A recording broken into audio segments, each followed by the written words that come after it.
Welcome OMG. to welcome to another episode of Five Lemons Laughing.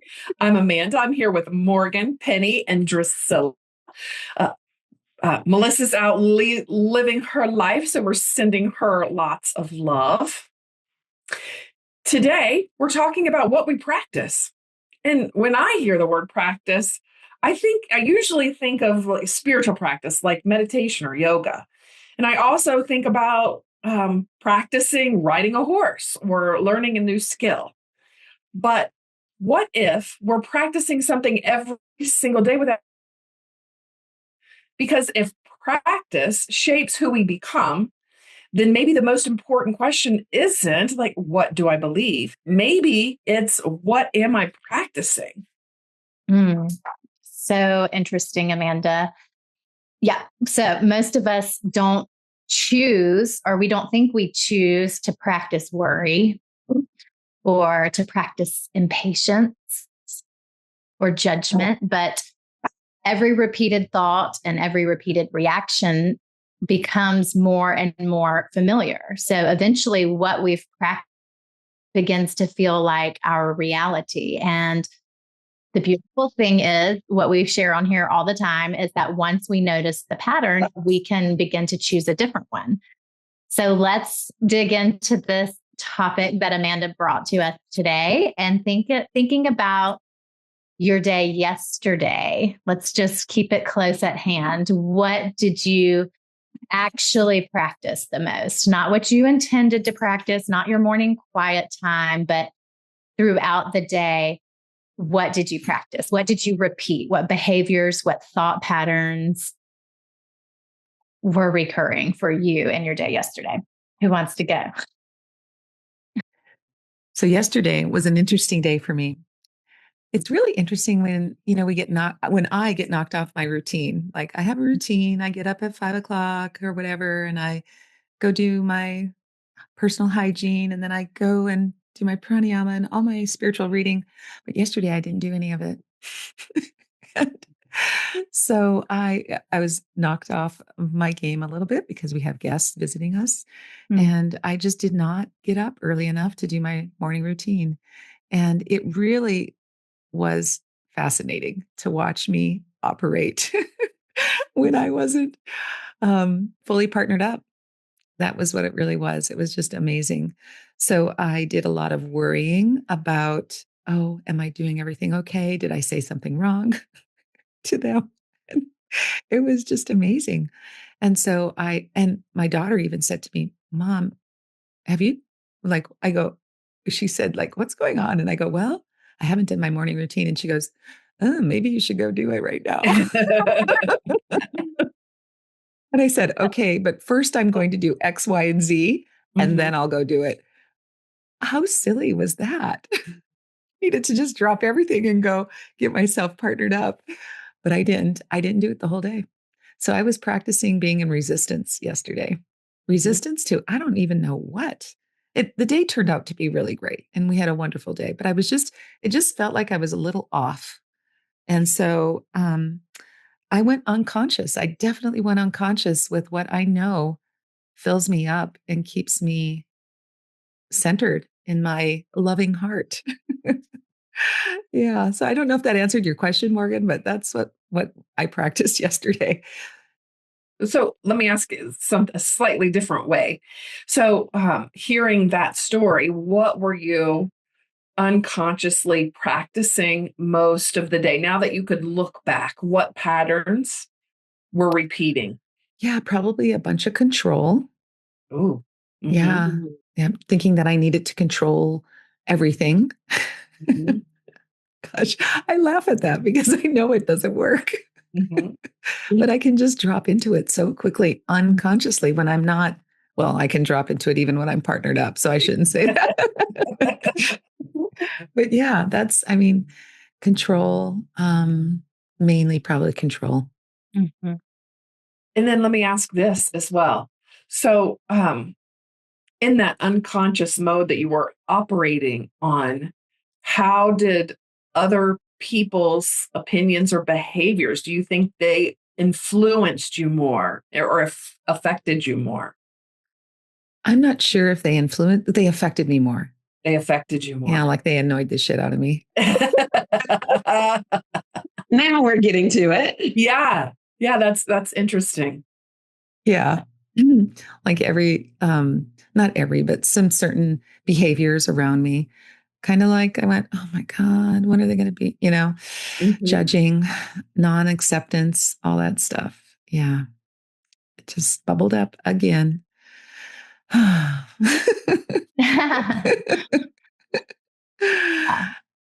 about somebody else? Mm-hmm.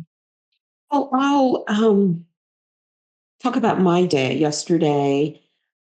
There were kind of opposing things going on. Like my birthday was Monday. Happy birthday, Drusilla! Happy birthday. I didn't know My first birthday without my mother. Oh. Yeah, but it was so Sunday we had a birthday dinner and then we had people over and it was a wonderful birthday. It was actually awesome. And my grandbaby came over on Monday and she sang happy birthday to me. I thought that was beautiful. So yesterday I took her to daycare. So I dropped her off at daycare and then I went to visit a client at her job and I took her a gift because she got an honorary doctor's degree over the weekend and in hospitality. And so it was like a really big thing. The Chamber of Commerce put on this big thing for her and all of this. So I took her a gift. I surprised her. And then I went to see another one of my clients, her home. And I texted her and told her how beautiful it is. It's under construction. It's a brand new home. And just gave her some notes about her home and stuff. And then came back and so my stepdaughter was traveling and their flight was delayed. So my husband called and said, I think Ty is going to be calling you because they're not going to get back in time to pick Mila up from daycare. So technically it's about an hour drive for me to take her and, pick her up. So in my mind, I'm like, well, dag, I would have just kept her the whole day if I knew that I had to go back and pick her up. But there were parts of in between going back to pick her up that I was replaying my whole birthday in my mind and judging everything. It was like this beautiful day of just being generous and loving and sending all these loving thoughts. And then this space that I started to, and it wasn't a negative way. It was just like making sure that everything I said and did was good and okay, and that everybody was pleased. And like, this is such old news for me. Like, I don't do that anymore. Why am I doing this? And what was I practicing by doing that? I don't know. I guess the same as you, Penny, maybe controlling and thinking I'm making sure I control the narrative or something. I don't know, but it didn't feel good. It just, It's like self-doubt, we're doubting ourselves too. Like, I don't know. That's what it kind of feels like to me too. Like why was I so worried about what I said or did on Monday night? Yeah. Yeah. So Drusilla, when you were playing that, replaying the day in your mind, what was coming up for you? All of the thoughts, all of the interactions between each person, and just, just thinking to myself, oh, did I say the right thing there? Did I do the right thing? It's just all of the stuff that I did in the past. And when I say past, I'm talking way back in the past, it's a part of our spiritual practice to stay present, right? And every moment of that day, I enjoyed. There was no tension, no conflict. So I don't even know why there shouldn't have been a reason to replay anything really. And it wasn't necessarily unpleasant while replaying it. It was just unpleasant when I started thinking about what I was doing. Like, Drusilla, why are you replaying these thoughts over and over again? Yeah. So it was, it made me feel like I I had a relapse or something. Mhm. That's what it felt like, a relapse. So that's interesting. And correct me if I'm wrong, but what I'm hearing is that so yesterday you got a little irritated, just a little bit, because you had to go back and, an unexpected thing happened that caused you time. And if you would have known, you would have done your day a little bit differently. And then so that irritation was present. And then when that irritation was present, your mind went to looking for more irritation, More evidence. Yeah. more evidence. I want to just slightly tweak that. If Oh, I good. may. Good. Yeah. Because I heard Drusilla say, Drusilla, why are you replaying these thoughts over and over again? And I immediately thought, but are you, Drusilla, replaying the thoughts over and over again? Like, they just bubble up and we either latch onto them or we let them go. We don't have to identify with them. So the irritation acted more like a magnet because of law of attraction and the map of consciousness and like whatever level you were vibrating at that moment. But it wasn't that you were constructing the thoughts and regenerating them over and over and over and over again. They were just in your field. Mm-hmm.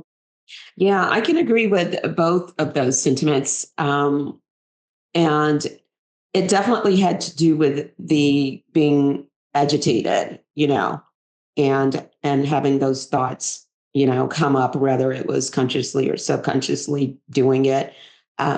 But yeah, I definitely agree that that's what put the wheels in motion, was feeling agitated. And I don't know, part of it, I thought just now when I was talking about it, trying to make the connection that maybe it was pacifying myself on some level as well. I don't know. Say more about that? Yeah. Pacifying yourself. What? Yeah. Meaning trying to cover up the agitation with some thoughts that were pleasant. Yeah. Trying not to feel, because I didn't want to feel like agitated about going to pick up my grandbaby. Right. Mm-hmm. So that's a really good point. Yeah. Right. Yes. Like it could have been some pacifying myself on some level. Wow. That's interesting. Yeah. I'm like thinking about like spiritual bypass or something, like you were bypassing something that needed to be felt and replacing it with something more pleasant. Yeah. Because I mean, it certainly should be okay that I didn't want to drive an hour up and an hour back in traffic. Right. But I was associating that with not wanting to go pick up my granddaughter and feeling guilty. That aspect of it. Yeah. Morgan, what about you? What happened to you yesterday? Let's pick apart your yesterday. Yeah. I'm going to lump the past few days together because yesterday felt pretty chill. Like I didn't notice any kind of disturbances in my field, I would say, but I have in the 3 days or so prior to yesterday, I was experiencing, or I was practicing a few uncomfortable, icky things. First, I was practicing not complaining. Yes, complaining, but the one that was the most sticky or prickly was defensiveness. Like every so often, I don't know, I don't want to put a label on it, but maybe once every 6 weeks or so, John Mark and I just have a day or a couple of days where we're just we can't get on the same level and we cannot see each other's point of view and we just bump up against each other. I can relate to that with my husband. Please, what? I mean, you get a gold star. And it's just we just trigger each other and we cannot see each other's point of view and we just are missing each other. And it's it's just something in the atmosphere and nothing seems to be able to fix it. We just have to kind of take a break from each other, go do our separate things. And I just was taking everything so personally and reacting. I mean, I I am a fire sign and I react. I can be stubborn and I have to be heard. I have to feel understood.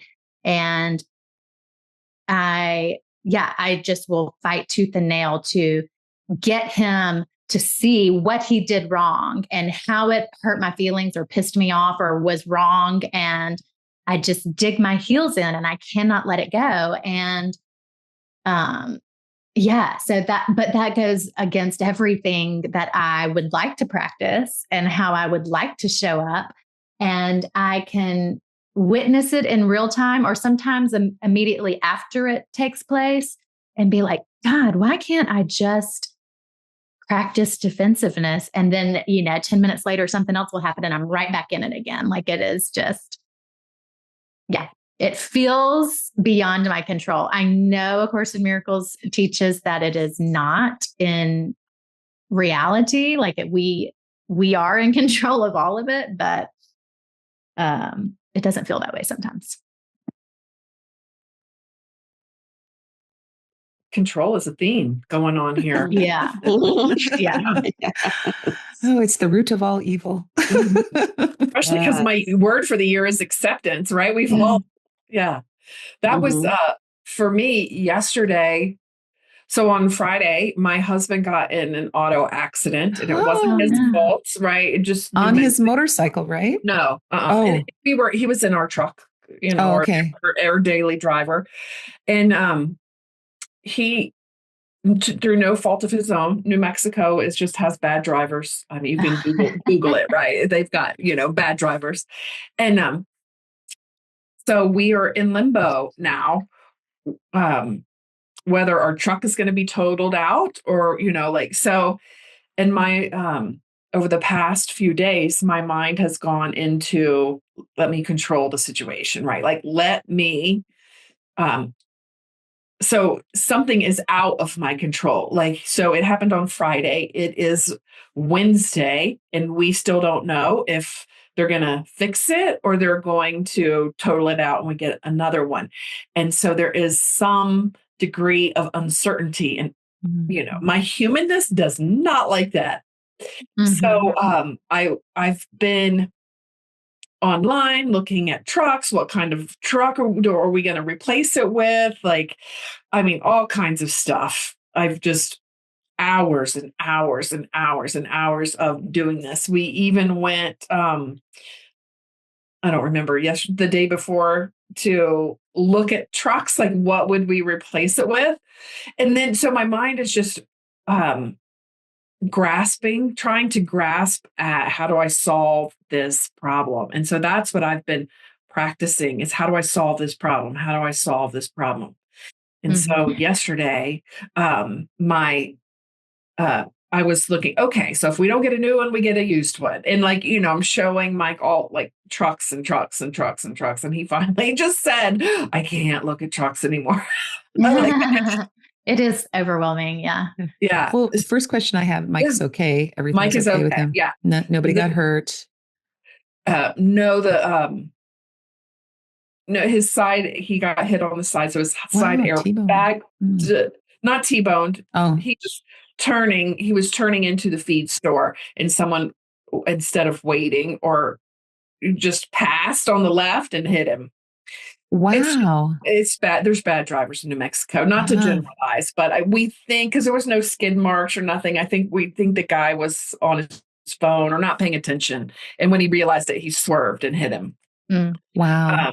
So it raked down the side, both doors, the front panel, the tire was a little off. And yeah. And this is the truck you use for your horses too, right? Yes. Mm-hmm. Yeah. This is our daily driver. Yeah. Yeah. Well, I heard you say that what you were practicing is how do I solve this problem? But what I also think you were practicing is the belief that this is a problem. Mm-hmm. Yes. Yes, absolutely. Yes, this is a problem to be solved instead of just, it will, like part of me knows that I have practiced enough that God's got this, that everything will turn out okay. And at the same time, I'm like, my humanness wants to manage it. Mm-hmm. Yeah. But what if things don't turn out okay, but what if they turn out like way better than even expected? Or, what if it turns out to be a blessing somehow? Yeah, And you've been labeling it a problem this whole time. exactly. That's old. Those are old patterns, right? That's what I have been practicing. I love that. Huh. Yes. And like, I think stress added on to it too. Like, Mm-hmm. the stress of Mike getting in an accident. Because I Mm-hmm. have found myself, I know this is kind of cuckoo, but I found myself several times over the last 5 days just going, I'm so glad you're not dead. Like, Yeah. Goodness. yeah, I'm glad Wow. you're not dead. And Wow.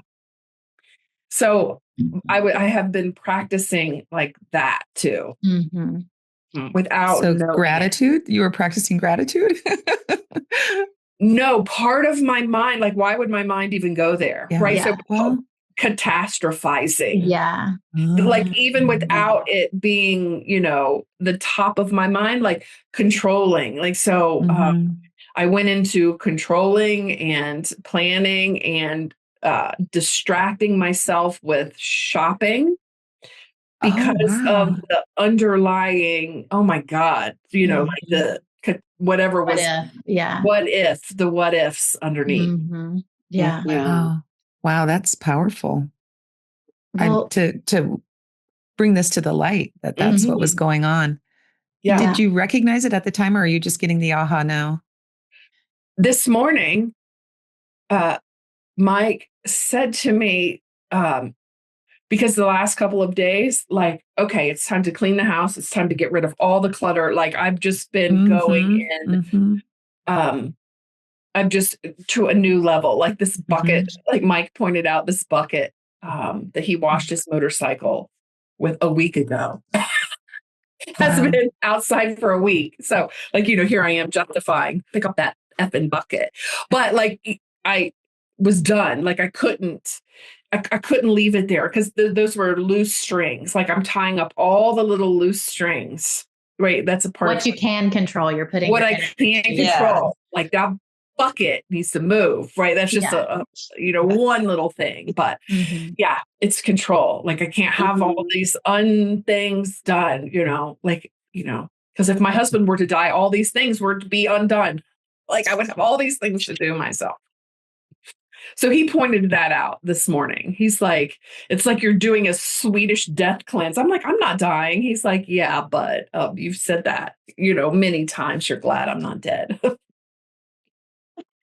That's funny. Wow. Look at him bringing the awareness Mhm. through for you. Well, why don't we Mm. switch gears and think about either something we would like to practice instead, or something that we do practice that we are proud that we practice, that something that we can celebrate, just to kind of shift the Yeah. frequency a little bit. Get us to a higher vibration. Mhm. Yes. Well, for me, it's acceptance, just accepting what's unfolding. And you know what? So, my daughter said to me too, one other thing. She said, Mom, you need to have a practice that's like a quick one and then the longer one. Yeah, that's actually a good tip. Yeah. So when I said, and I have that, Samantha, but did I do it? No. But that's what, so for me, it's just accepting what's going on and accepting and saying, okay, Penny, so you didn't do your morning ritual, your morning practice. So what now? Like, what's the next right thing to do right in this moment? Like, what can I do to get myself back to center, to get myself partnered up? And so for me, it's just pausing and maybe taking 3 deep breaths, consciously taking 3 deep breaths, feeling the air as it goes in my nose, the temperature of it, and feeling as it comes out of my nose, the temperature, and just paying attention, getting back in my body. Because one of the things I've learned is that when I'm out there catastrophizing or controlling or whatever I'm doing, agitated or annoyed, I'm not in my body. I'm like out there someplace else. So call myself in and get back to center. So that's kind of what I'm thinking I'll do next time. Yeah. That's Can you think of beautiful. some times that you have done that? Yes, I can. I can't think of when that was, but I know that. Well, one thing that I've noticed that I do when I'm and I'm starting to really be aware of it, is like I'll do these big, huge sighs.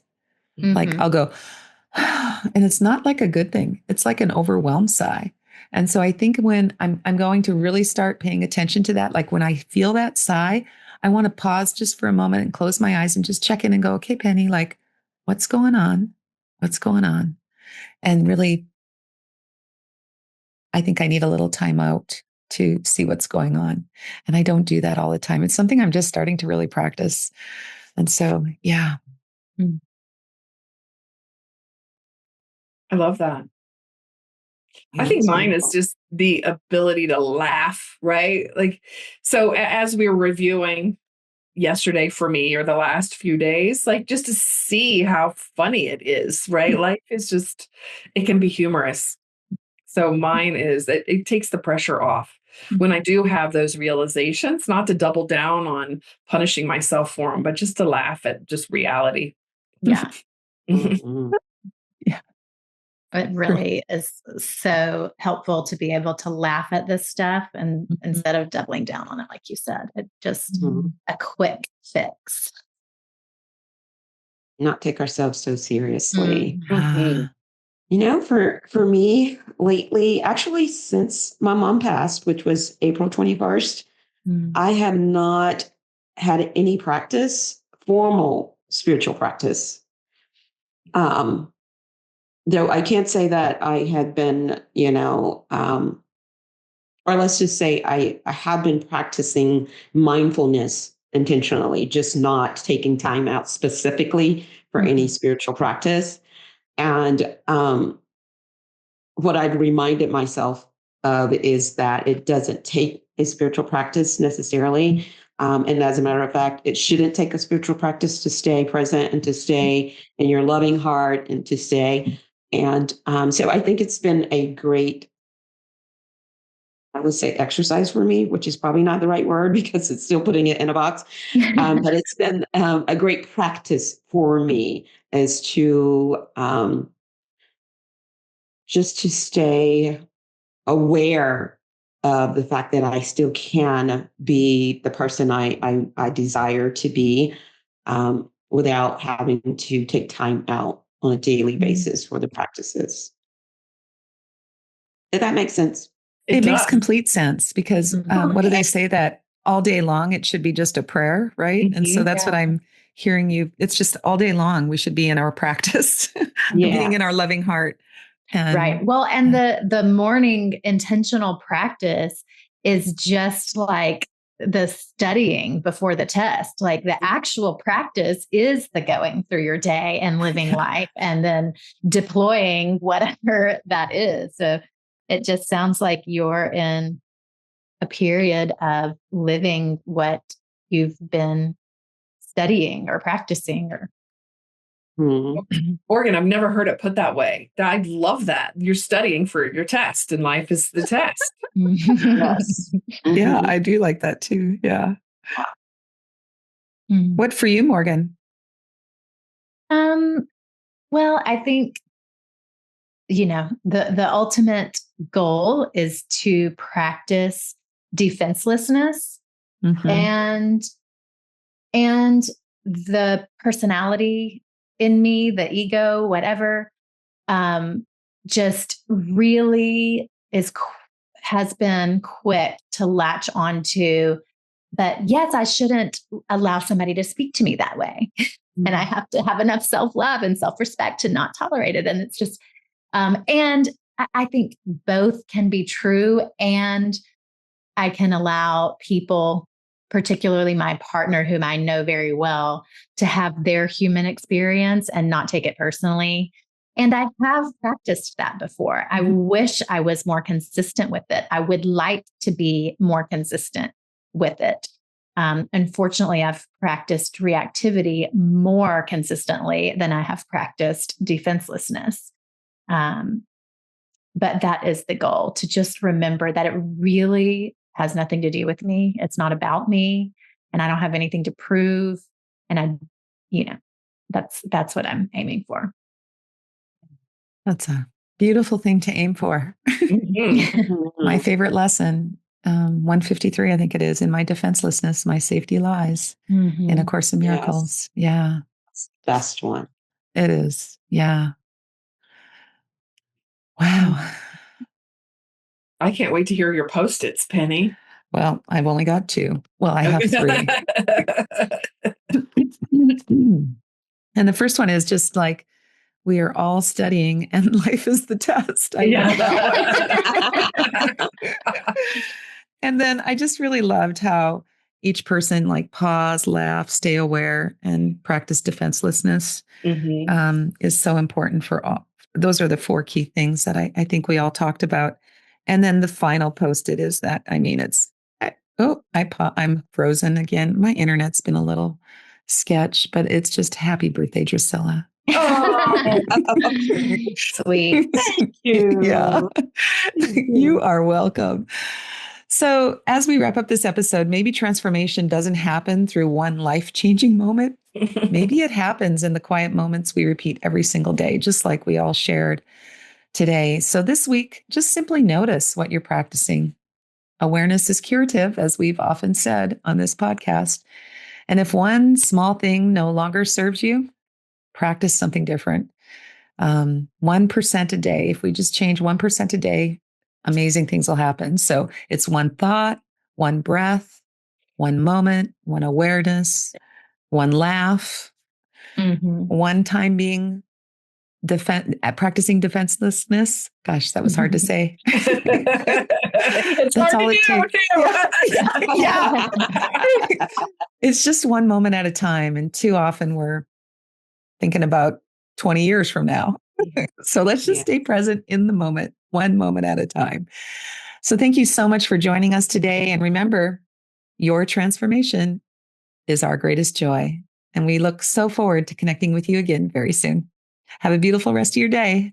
Bye.